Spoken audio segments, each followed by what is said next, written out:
두서너 달 전에 방송국에서 확진자가 생겨서 방송을 진행하는 여성 앵커가 자기 집에 2주 동안 격리된 일이 있었습니다. 2주 후에 복귀해서 그때 어떤 심정이었는가 하는 것을 이야기하면서 집에 아기하고도 같이 있을 수 없고 남편하고도 함께 할 수 없어서 혼자 공간 안에 머물러 있는데 하루 이틀 3일 4일 시간이 가면서 점점 무기력해지는 것을 느꼈다고 합니다.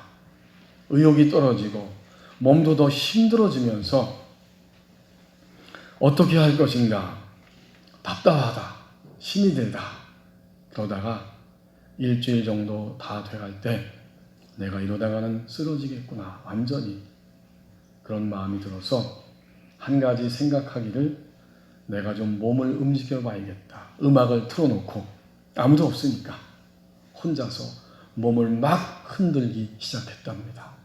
한 10여 분 정도, 나중엔 20분 정도 몸을 음악에 맞춰서 신나게 흔들었더니 얼마나 상쾌해지는지 내가 죽은 것이 아니라 살아있구나. 이것을 실감했다고 고백했습니다. 우리는 갇혀 있는 것, 꼼짝 못하는 것, 이것을 견디기 힘듭니다. 오늘 다니엘 시대에 하나님의 백성들은 꼼짝 못하고 마치 지금 코로나19에 전 인류가 갇혀 있는 것처럼 바벨론이라고 하는 강대국 제국의 힘에 눌려 포로 생활하면서 갇혀 있었습니다. 어디에 탈출구가 있을 것인가? 다니엘은 하나님과 대면하면서 마침내 하나님으로부터 말씀과 환상과 계시의 음성을 듣게 되고 그 모든 음성 가운데에서 다니엘서 7장 9절에 보면 옛적부터 항상 계신 이 하나님이죠. 우리가 갇혀 있지만 옛적부터 항상 계신 하나님이 역사를 주관하고 계시고 그 다음에 13절 넘어가서 보면 하나님이 누군가를 미래 세대를 위해 갇혀있는 우리를 위해 그리고 미래 세대를 위해 구원의 완성을 위해 보내실 텐데 그는 환상 중에 보니까 다니엘서 7장 13절에서는 인자 같은 이, 곧 하나님이 보내시는 인자 같은 이가 오셔서 마침내 하나님의 나라를 완성하실 것이다. 이 환상을 보고 다니엘은 마침내 묶여있고 갇혀있는 답답함에서 벗어날 수 있게 되었습니다. 우리에게 주신 오늘 본문 1절 말씀을 보십시오. 왕이지만 더 큰 왕 앞에 절하면서 살아갑니다. 1절에 그 당시 바벨론의 제국의 왕인 느부갓네살이 왕인데 왕임에도 불구하고 그는 금으로 신상을 만들어서 금으로 된 신상을 추구하면서 살아갑니다. 그야말로 왕이지만 금신상을 만들어서 더 큰 왕을 그가 추구하면서 살아가고 있는 모습을 보여주신 겁니다. 이 말씀은 역사적으로는 느부갓네살 왕이 금신상을 만들어서 거기에 무릎 꿇고 사람들을 다 절하게 한다는 이야기지만 오늘 우리에게 하나님 주시는 의미는 바로 우리가 하나님을 믿을 때에 하나님 나라의 왕이 되었지만 우리는 내가 이미 왕임에도 불구하고 다른 여러 세력과 힘들 앞에 절하면서 무릎을 꿇으면서 그렇게 살아가고 있는 모습을 비추어주는 말씀입니다. 우리는 현재 왕의 신분을 가졌지만 다른 무언가에 무릎을 꿇으며 절하면서 우리의 인생을 살아가고 있습니다. 그러니까 오늘 이 1절에서 느부갓네살 왕이 금으로 신상을 만들었는데 높이가 60규빗, 너비가 6규빗. 이걸 오늘날로 환산하면 30m의 높이, 그리고 3m의 너비입니다. 이 정도 되는 신상, 거대한 신상 앞에 그가 절하고 있었다는 이야기는 신자된 우리들이 육신에 눌리고 상하여서 무릎을 꿇고 거기에 끌려다니는 모습, 하나님의 백성된 왕된 내가 하나님 외에 하나님의 말씀으로 자신과 삶을 다스리지 못하고 끊임없이 무릎 꿇으며 절하고 있는 것을 비춰주는 말씀입니다. 노모포비아라고 하는 신조어가 있습니다. 이것은 우리말로 번역하면 휴대폰 공황장애 이렇게 번역이 된다고 합니다. 휴대폰이 잠깐만 시야에서 사라져도 불안해서 어쩔 줄 모르는 현대인의 모습을 표현해주는 단어입니다. 최초의 스마트폰인 이 아이폰이 2007년에 나왔다고 하죠. 한 13년 됐는데 그동안의 모든 흐름을 보면 인류 최대의 중독을 유발하는 물질, 그게 바로 이 아이폰, 스마트폰이라는 생각을 하게 됩니다. 얼마나 많은 사람들이 휴대폰 앞에 머리를 조아리고 거기에 머리를 대고 시간을 보내는지 모릅니다. 일찍이 스티브 잡스는 2011년에 작고했는데 그는 이런 말을 했습니다. 앞으로 누구든지 아이패드 하나씩은 가져야 할 시대가 온다. 이렇게 큰 소리로 외쳤어요. 하지만 정작 자기 아이들에게는 절대로 아이패드를 사용하지 못하게 했다고 합니다. 독서와 사색은 이 스티브 잡스가 가장 많이 했던 활동 중에 하나라고 이야기합니다. 마약을 파는 마약상들은 이런 이야기를 공공연히 하고 있습니다. 자신이 파는 중독 물질에 절대 손대지 마라. 이것이 마약상들의 진리에 가까운 생활 신조라고 합니다. 고대 로마에서 중독되었다고 하는 말은 노예가 되었음을 의미했다고 전해집니다. 도대체 왜 스티브 잡스와 마약상은 그렇게 생각하고 그런 행동을 하였을까?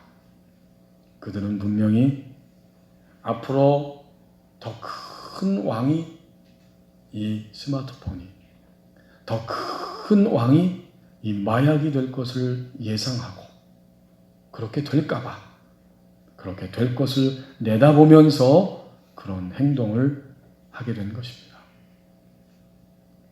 신자인 우리들이 주님의 사랑을 신뢰하지 못하고 신자인 우리들이 주님을 사랑하고 주님의 사랑을 받아들이는 것보다 더 큰 왕이 있습니다. 오늘 왕이지만 더 큰 왕 앞에 절하면서 살아갑니다.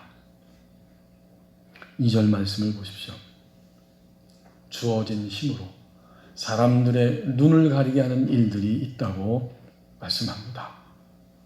이제 느부갓네살 왕은 사람을 보내서 그 나라의 그 넓은 영토에 최고위급 관리들을 다 모이라고 그렇게 명령을 내립니다. 느부갓네살 왕이 사람을 보냈습니다. 총독부터 시작해서 7개 층의 사람들과 그리고 8번째는 각 지방 모든 관원, 그러니까 그 당시에 최고급 관리들 위에서부터 아래까지 쭉 나열하고 있어요.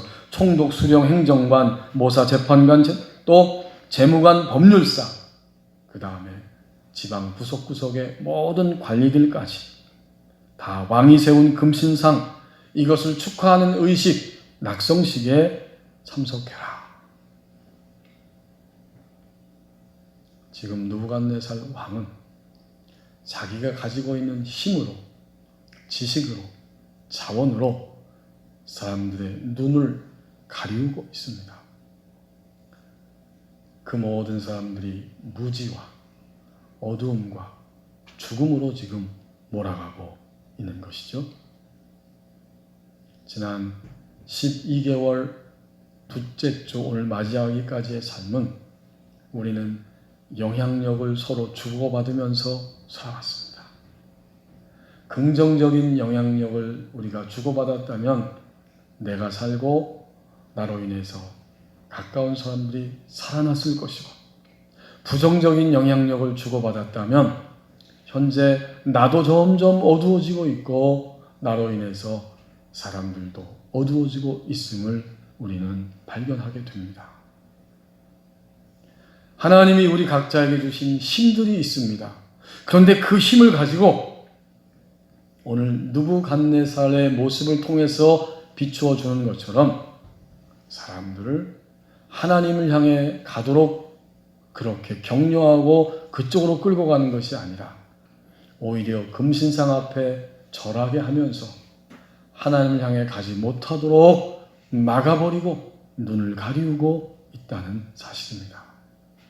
그러니까 이 느부갓네살 왕은 역사의 왕이지만 이것은 한마디로 말하면 바로 육신에 이끌리는 그리스도인을 보여주는 말씀입니다.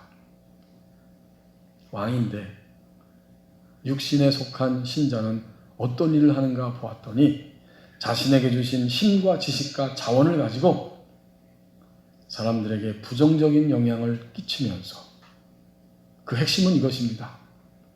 사람들이 하나님을 향해 가는 것을 막아버리고 방해하는 거예요. 이것이 느부갓네살 왕을 통해서 우리에게 비춰주고 있는 하나님의 말씀입니다. 교우 여러분, 우리는 어떤 영향력을 현재 주고받고 있습니까? 나 때문에 누군가가 하나님을 향해 계속해서 방향을 전환한다면 생명적인 영향력이고, 나 때문에 누군가가 하나님을 향해 가는 길이 방해를 받고 고통스러워하고 넘어지고 쓰러진다면 그것은 당연히 부정적인 영향력일 것입니다. 로버트 풀검이라고 하는 사람이 내가 정말 알아야 할 모든 것은 유치원에서 배웠다, 이런 책을 썼는데 거기에 보면 인생을 성공하는 비결이 그렇게 굉장히 고차원적인 지식이 아니고 유치원 아이들 정도만 돼도 이미 다 할 수 있는 이러한 정도의 것들이다 라는 사실을 이야기하면서 7가지의 원리를 이야기했습니다. 첫째, 내가 어지럽힌 것은 내가 청소해라. 화장실에서 일을 마친 후에는 반드시 물을 내려라. 누군가를 아프게 했다면 사과하라. 물건들을 있던 자리에 두어라. 다른 사람을 때리지 마라. 공정하게 행동해라. 마지막 7번째는 모든 것을 나누어 주어라. 미국의 건축설계 회사의 회장인 팀 하스, 한국 이름은 하영록이죠. 이 회장님이 심장 이식 수술하고 병원에 누워 있으면서 이 책을 읽었다고 합니다. 처음에는 그냥 재미있는 책이구나 이렇게 생각하고 책을 옆에다가 던져뒀는데 갑자기 마음속에 이 책을 통해서 상상하지 못할 깨달음이 몰려왔다고 고백합니다. 어린아이들을 교훈하는 어른들이지만 어른들은 자신의 삶 속에서 사실은 이 간단한 원리를 전혀 실천하고 있지 않다는 사실을 깨달았다는 거예요. 그러니까 예를 들면 아이들이 가지고 놀던 장난감을 치우라고 이야기하지만 정작 어른된 나는, 어른된 우리들은 여전히 어지럽혀진 관계를 청산하지 않은 채 살아가고 있다. 잘못인 줄 안다고 말했지만 결코 잘못했다고 말하지 않은 적이 얼마나 많은가. 아이들에게 서로 때리지 말라고 가르치고 있지만 우리는 얼마나 많이 사람들의 마음을 아프게 하고 살아가고 있는가. 공평하라고 말하지만 정작 우리는 불공평한 처사를 밥 먹듯이 하면서 살아가고 있다. 아이들에게 나누어라 나누어라 이야기하지만 우리는 욕심사납게 자기의 것을 항상 계산하고 있고 그 밥그릇을 챙기기 위해서 살아가고 있다. 이렇게 고백을 했습니다. 유치원생이면 할 수 있는 성공의 원리이지만 수많은 어른들이 그것을 행하고 그렇게 성공의 삶을 살지는 못한다. 이러한 이야기였습니다. 오늘 2절에 느부갓네살 왕 그리고 육신에 전적으로 이끌리는 성도 신자는 뭘 하는가 봤더니 주어진 힘으로 사람들을 어둡게 하고 망하게 하고 비참한 우상숭배에 빠져서 하나님을 향해 가지 못하도록 사람들의 눈을 가리는 일을 하고 있습니다. 종종 우리도 주어진 힘을 가지고 사람들의 눈을 가리는 일들이 있다고 말씀합니다. 이제 3절 말씀을 보십시오. 유일한 평화의 왕을 선택하는 결단 앞에 서 있다고 말씀합니다. 왕이 명령하니까 3절에 보면 총독부터 시작해서 순서대로 7계층의 고위 관리들이 모여왔고 모든 지방의 관리들도 그 낙성식에 참석을 하게 됩니다. 그리고 3절 끝부분의 말씀이 우리에게 오늘 큰 의미로 다가옵니다. 낙성식에 참여하여 느부갓네살 왕이 세운 신상 앞에 서니라. 어떤 느낌이 드세요? 이제는 딱 앞에 서서 결단해야 할 순간이 온 것입니다. 왕이 명령을 내리면 선포하는 자가 큰 소리로 선포하게 되고 그 소리를 들으면서 드디어 일제히 엎드려서 절해야 하는 이 결단의 순간에 지금 사람들이 서 있는 겁니다. 우리에게 주어진 지난 날들의 시간들은 결단의 순간들이었습니다. 우리가 이미 왕이지만, 신분적으로 왕이지만 다른 모든 왕들, 나를 더 크게 하나님의 말씀대로 생각하고 판단하고 행하지 못하도록 누르고 압박하는 수많은 왕들 앞에 내가 무릎을 꿇었는가? 아니면 그것을 뿌리치고 거부하면서 유일한 평화의 왕이신 주님을 선택하는 자리에 있었는가? 이런 결단을 하면서 살아왔습니다. 2020년 12월 이 아름다운 성탄의 계절에 유일한 평화의 왕이신 예수님이 우리 가운데 다시 찾아와 주시고 이미 이 자리에 함께 하십니다. 우리는 이분을 선택할 때 우리에게 평강이 회복되고 유일한 평화의 왕이신 아기 예수님을 무릎 꿇어 경배하기로 왕으로 모시기로 선택할 때마다 우리에게 더 큰 평강이 흘러 넘칩니다. 여러 왕들의 위협이 있지만 오늘 다니엘서 3장을 가만히 뒷부분 읽어보면 그러한 왕의 위협 앞에서 결단하고 또 결과를 얻은 다니엘의 세 친구의 모습을 우리에게 소개해 줍니다. 8절 말씀 밑으로 내려와서 보면 그 당시에 다니엘은 왕을 대신해서 업무를 보고 있었다고 생각이 되고 낙성식에 왕이 와 있으니까 다니엘의 세 친구 사드락, 메삭, 아벳느고도 관리였기 때문에 낙성식에 참여했는데 모든 고위급 관리들이 다 함께 명령에 따라서 엎드려 절했는데 8절에 보면 그때 어떤 갈대아 사람들이 나와 유다 사람들을 참소하니라. 이 유다 사람들은 결국 누구입니까? 13절 내려와서 보십시오. 그들은 바로 다니엘의 세 친구, 낙성식에 참석했던 세 친구들입니다. 느부갓네살 왕이 노하고 분하여 사드락과 메삭과 아벳느고를 끌어오라 말하며 드디어 그 사람들을 왕의 앞으로 끌어온지라. 느부갓네살이 그들에게 물어 이르되 사드락 메삭 아벳느고야 너희가 내 신을 섬기지 아니하며 내가 세운 금신상에게 절하지 아니한다 하니 사실이냐? 사실이죠. 다른 모든 관리들은 다 무릎 꿇어 경배했지만 절했지만 다니엘의 세 친구는 결코 절하지 아니하고 무릎을 꿇지 아니하였습니다. 이제 이 세 친구의 대답이 16절부터 18절에 나옵니다.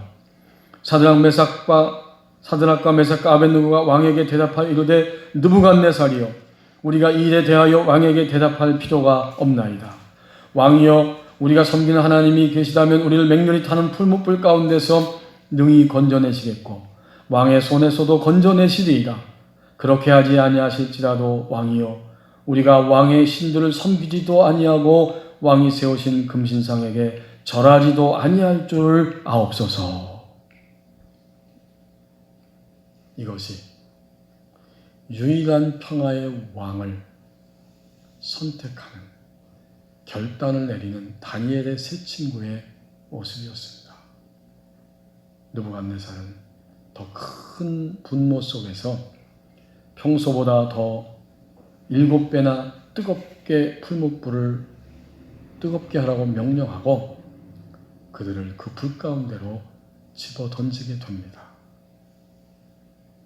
그런데 어떤 결과가 일어나게 되었습니까?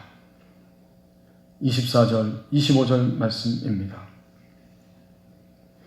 그때 느부갓네살 왕이 놀라 급히 일어나서 모사들에게 물어 이르되 우리가 결박하여 불 가운데 던진 자는 세 사람이 아니었느냐 하니 그들이 왕에게 대답하여 이르되 왕이여 옳소이다 하더라. 왕이 또 말하여 이르되 내가 보니 결박되지 아니한 네 사람이 불 가운데로 다니는데 상하지도 아니하였고 그 넷째의 모양은 신들의 아들과 같도다 하고 풀무불 가운데 던져졌는데 결박이 풀어졌고 그리고 거기에는 세 사람이 아니라 네 사람이 거닐고 있었고 느부갓네살이 놀라서 하는 말이 네 번째 사람의 모양은 신들의 아들과 같도다. 이것은 그 당시에 인간이 아닌 천상적인 존재를 표현하는 그런 문학적인 표현이죠. 마치 신과 같다. 신들의 아들과 같다. 이 25절의 말씀을 많은 주석가들이 공통적으로 이야기하기를 그 세 친구 곁에서 그들을 보호하고 지킨 자가 누구냐? 그는 이 땅에 인간의 몸을 입고 찾아오시기 전에 성육신 하시기 전에 계신 바로 그리스도 주님 예수님이다. 그렇습니다. 분명히 그렇습니다. 인간의 몸으로 이 땅에 오시기 전에도 이미 살아계시고 주관하시고 함께 하시는 바로 예수님이 진정으로 결단하고 있는 세 명의 친구들, 그들을 지키시고 보호하시고 온전케 하셨습니다. 이제 우리는 다시 본문 3절 말씀으로 돌아와서 보십시오. 마지막 부분에 낙성식에 참여하여 느부갓네살 왕이 세운 신상 앞에 서니라. 우리도 현재적으로 결단 앞에 서 있습니다. 하나님의 말씀대로 선택하고 살아가야 할 나 자신과 우리의 삶이 더 큰 왕들 되는 여러 세력들, 바로 이 풀무불과 같은 느부갓네살과 같은 이런 모든 왕의 세력들이 있지만 그 위협 앞에서도 우리는 분명히 유일한 평화의 왕이신 그분을 선택해야 하는 결단 앞에 서 있습니다. 우리는 너무나도 종종 자주 밤에 잠을 자지 못하고 아침에 일어날 때에도 감사하고 만족하고 평안하지 못합니다. 우리의 선택은 항상 하나님의 약속의 말씀과 하나님의 사랑보다 자신과 주변의 모든 상황이고 일들일 때가 많습니다. 그것이 우리의 평안을 빼앗아버리고 맙니다. 이제 우리는 매 순간을 선택해야 합니다. 유일한 평화의 왕이신 예수님을 선택하고 그분의 말씀을 선택하고 그분 앞에 무릎 꿇고 경배하는 선택을 우리는 매 순간 하면서 우리의 인생을 살아가야 합니다. 이 아름다운 성탄의 계절에 아기 예수님이 다시 임재해 주십니다. 유일한 평화의 왕으로 우리 가운데 찾아오십니다. 이 선택하는 결단에 순서와 과정이 있습니다.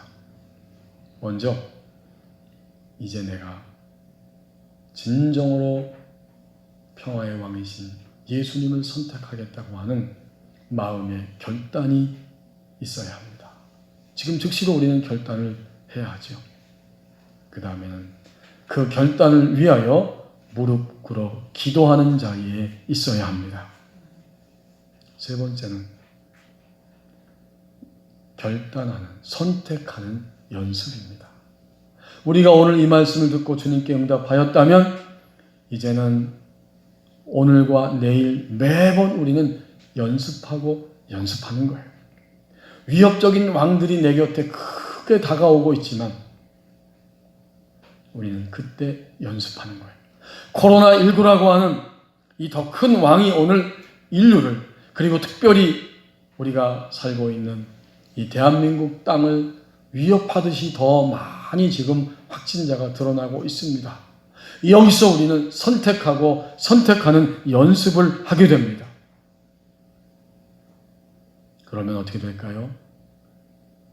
그 다음 네 번째 단계는 평화와 함께 더 수월하게 선택하는 이런 역사가 일어납니다. 마지막 다섯 번째는 마침내 주님을 믿는 왕으로서 더 큰 평화를 얻고 누리며 살아갑니다. 이것이 선택의 과정들입니다. 좀 전에 말씀드렸던 이 티마스, 이 하영록 회장님이 첫 번째 심장 이식 수술을 한 다음에 6년 후에 또다시 한 번 더 수술해야 하기 때문에 병원에 입원을 했습니다. 병원에 갔더니 자기 외에 18명이 심장 이식을 기다리며 입원해 있어요. 한 사람만 빼놓고 본인보다 다 나이가 20살 정도 많았다고 합니다. 그 가운데 이탈리아에서 온 사람들은 그 병실에서 시간만 나면 포커를 치고 있었습니다. 처음에 너무 어색해서 어떻게 할까 하다가 말을 조금 붙이고 그 다음에는 아내에게 연락을 해서 집에 있는 영상기를 가져다가 거기서 함께 영화를 보았다고 합니다. 점점 친해집니다. 한 2달 지나니까 너무 친해지는 거예요. 서로 가까워지기 시작합니다. 그래서 이 하영록 회장님이 한 번은 사람들을 불러놓고 이야기했습니다. 우리가 이제 소그룹 모임을 가지면 어떻겠습니까? 조심스럽게 이야기를 꺼냈더니 소그룹이 뭔지 모르겠다는 거예요. 그래서 설명했습니다. 이렇게 모여서 포커를 치기 전에 서로 마음에 있는 것들을 다 이야기하고, 그리고 제가 하나님을 믿는 사람이기 때문에 한번 같이 기도하는 겁니다. 그랬더니 다행스럽게도 모두가 좋다고 이야기합니다. 그날부터 자신의 속에 있는 이야기를 한마디씩 돌아가면서 나누고, 그리고 마지막에는 이 하영록 회장님이 기도를 했답니다. 사람들이 그 모임이 좋았는지 빼놓지 않고 계속해서 오는 거예요. 어느 날 그 모임을 해야 되는데 몸 상태가 너무 힘들어서 걸을 수가 없어서 그냥 병실에 누워있게 되었고, 그 소식을 듣고 사람들이 그 좁은 병실로 다 함께 침대로 모였다는 거예요. 그날 이 하영록 회장님의 이야기는 용서의 힘에 대한 이야기였다고 합니다. 용서에 대해서 이야기를 다 끝냈는데 갑자기 빌이라고 하는 사람이 자신의 과거를 털어놓습니다. 그는 알코올 중독자였어요. 매일 술을 먹고 집에 들어가니까 아내하고 항상 싸우게 되고 그러다 보면 폭력을 휘두릅니다. 그날도 여느 때처럼 만취 상태에서 집으로 갔는데 아내와 막 심하게 다투다가 화가 나서 이 빌이 아내를 세게 밀어버렸는데 그만 넘어지면서 척추를 심하게 다쳤고 그날 이후로 20년 넘게 극심한 통증으로 고통받으면서 살아가게 되었습니다. 그런 아내가 어느 날 집에 술 먹고 들어갔는데 남편에게 이야기했습니다. 당신을 용서해요. 불평이나 협박도 없이 정말 있는 모습 그대로 그 말을 던졌을 때 이 알코올 중독자인 남편 빌은 충격을 받았고 그날 그 한마디 들은 이후에 다시는 술을 마시지 않았다는 거예요. 두 사람의 관계도 회복되고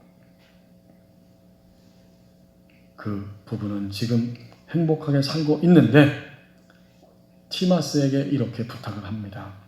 팀, 지금 저의 아내를 위해서 기도해 주실 수 있겠습니까? 나 때문에 생긴 이 척추 통증이 지금도 그녀를 괴롭히고 있습니다. 그 사람의 이야기가 끝나자마자 또 한 사람, 비슷한 또래의 지미도 기다렸다는 듯이 자신의 이야기를 털어놓는데 그는 상습적으로 아내 몰래 바람을 피우는 남편이었다고 합니다. 아내도 그 사실을 알고 있어요. 하지만 어느 날 아내가 집에 들어갔더니 지미, 당신을 용서할게요. 역시 이 말 한마디에 그는 완전히 그날 이후로 변화되었다는 겁니다. 그 이후로 단 한 번도 어떤 여성을 쳐다보거나 가까이 하지 않았습니다. 벌써 그것이 25년 전의 일이라고 고백합니다. 그리고 이어서 말합니다. 용서의 힘은 정말 대단해요. 제가 절대로 끊을 수 없었던 중독을 끊게 해주었으니 말이에요.